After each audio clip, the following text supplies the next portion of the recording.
Alright y'all, so I'm sure many of you have already heard the news by now that 051 Melly's brother 051 Woo have been shot and unalived in Chicago over the holiday weekend.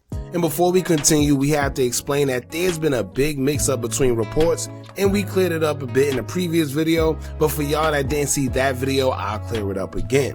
Now most people, including us, assume that when we seen the crime scene of the green Lamborghini truck, that was a shooting that involved 051 Woo. However, that's false. Ironically, 051 Woo and another Chicago man by the name of Chief Zoe, aka Fly Zoe, was also shot and unalived, and it's almost as if both shootings happened at the same exact time. Chief Zoe's shooting is the one that was described as 4 men getting ambushed as they was getting into the Lamborghini vehicle around 2:30 in the morning when 4 suspects walked up and began shooting out of nowhere. All 4 men were shot. Unfortunately, it said that Chief Zoe was the only one that lost his life due to the shooting later on in the hospital.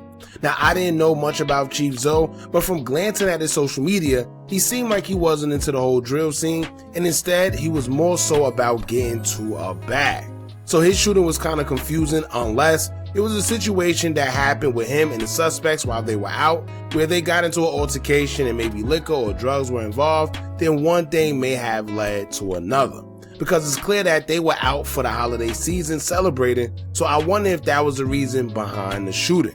Now when it comes to 051 Woo, his shooting was a little different. It didn't take place downtown, but instead, his shooting took place on 162nd in Weston. Here's a small video that was taken on the crime scene.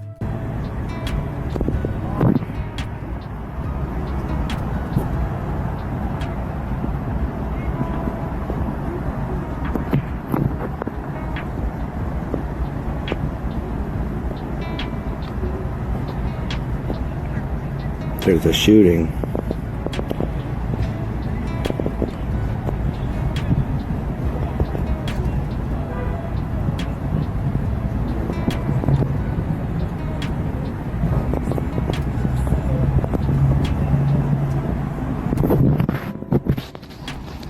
Now before we even continue, I found something interesting that another user via Instagram said underneath a post describing the shooting. This user would state, quote, "So weird to see an uptick in violence after the violent crime numbers were released. It's almost as if it was by design." Another user who agreed with a reply stating, quote, "I was thinking the same thing. It really makes you wonder." Now this is because it was noted that according to violent crime data in Chicago, the violent crimes have been the lowest it's ever been in at least the last 10 years, and 2025 is on pace to being the year fewer homicides have occurred. And what a coincidence that as that news came out, suddenly now a bunch of mass shootings occurred during the holiday weekend where multiple people lost their lives due to gun violence. Maybe just a coincidence, huh? I doubt it. We always speak on the mercenaries that have been placed in urban neighborhoods, especially in Chicago, where they are purposely there just to keep the violence going, but unaliving rival gang members, all while convincing them to retaliate because they think it's the ops that did it, when in reality, it wasn't.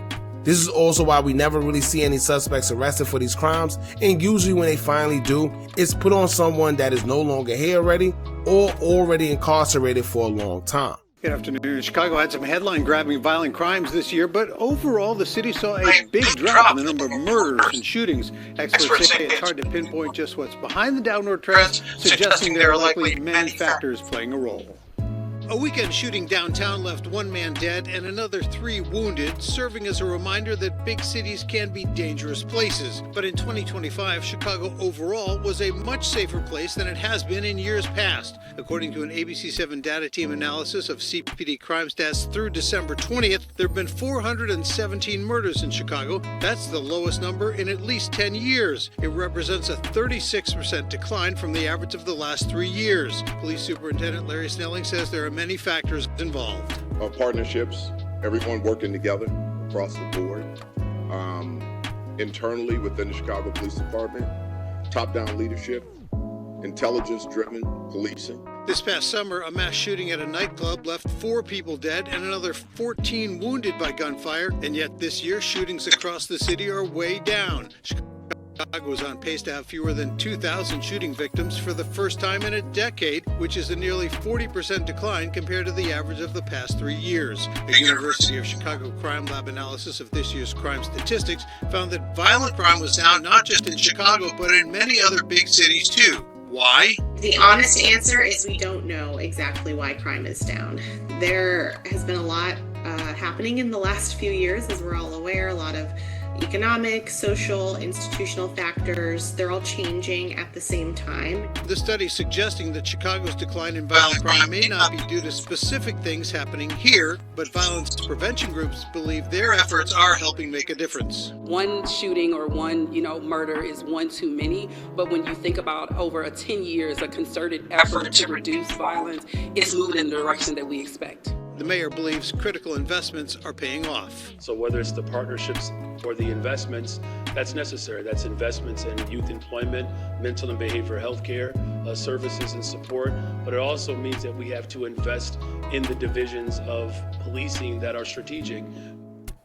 And besides shootings and murders, overall violent crime is also down at its lowest point in 10 years. There's some concerns, though, that with the reduction in federal dollars for community violence intervention programs, the downward trends could be in jeopardy in 2026. Now, according to a recent article in the Chicago Tribune that was put out on the shooting of 051 Wu, it said that the suspect in his shooting has been identified in court already. The news article would state, quote, DeAndre D. Golden, 32 of Chicago, was killed early Sunday morning on the 122nd block of Western Avenue in Blue Island. The medical examiner's office listed his cause of death as multiple gunshot wounds and his time of death as just after 1 a.m. Sunday morning. Tom Wogan, city administrator for Blue Island, said there was a suspect in custody, but charges had not been filed as of midday Monday. Now, as y'all see, they say no charges were filed, which means he has been identified as a suspect, but it's not 100% that they believe he's the one that committed the shooting, nor if he would be the one charged as of yet. I don't know what their suspicion is of why they chose him as a suspect. Maybe they got a lead, maybe it was surveillance, maybe it was cell phone towers pinging him to the location at the time of the shooting, could be a witness who pointed him out. Whatever it is, they'll have to prove why they feel he did whatever in order to charge him, in which more investigation would have to take place. Now, remember in the previous video we did, I told y'all that there's a possibility that Drilla could have been shot in the process too, due to getting the articles mixed up. Well, it looks like that's not the case, because Drilla will respond to the shooting of Wu on his IG as he took to his story and said, quote, can't believe I'm posting this ish, rest up Melly Way General. I'm with you forever, ninja. We hurt, but everything just fine though. Free the hit squad. In a minute though, it's your guy. Now, with it just coming out that Chicago is on pace to have the lowest violent crimes this year, I can only imagine with the shootings that took place over the weekend, it'll put a whole different outlook on that data. It's already started, as Taekwon World members have even hinted on Get Back for Wu, as TYMB Courtney would take to his IG story to state, quote, all that trolling at Mellyway General on why is smoke behind it. Then 051 affiliate Kimion would also take to his story in regards to the death of Wu, as he would state, quote, you so wrong on my kid, but war, you be ad ninjas on my kid forever. My rounds, you gave it to him, brother. F, was you tired? Now, the craziest part about this whole thing is this should not only teach the YNs a lesson, but this whole situation in itself is a life lesson. All that trolling and dissing the deceased, time after time we see why it's not a good idea. We see how it comes back and realize that karma may not hit you today, tomorrow, weeks, months, or even years from now. But just know it's almost as guaranteed as death is. And we seen with our own two eyes that just weeks ago, Wu was in a video where Drilla was dissing THF Beizhu for losing his life, and not even a month later, Wu will lose his life. Keep in mind, Wu seemed to be on the right track as he was working a regular job, wanting to be there for his son, and we all said that he was a role model that the youth could look up to, being that he was a part of the early drill culture and was able to make it out and prosper. So it's just crazy that this was the outcome for him, but unfortunately, this is how it typically goes. So that's pretty much it, y'all. But as more information come out in regards to Wu, we'll keep you guys updated. As for now, make sure y'all let us know what y'all think about this in the comments. Rest in peace, Wu. Don't forget to like, comment, share, and subscribe. Hit that bell so you're notified every time we drop new content. And remember, as long as you keep on watching, I'ma keep on dropping. I'm out. Praying to leave motherfucker on, but I be on I went and became a carpenter, you feel me? Now I do solar, you feel me? I do solar construction, you feel me? But even now, I just upload, nigga. I'm in my electrical apprentice, you feel me? Apprenticeship, so I be on straight positive. Like, I be really trying to uplift the shit, bro, you feel me? Like,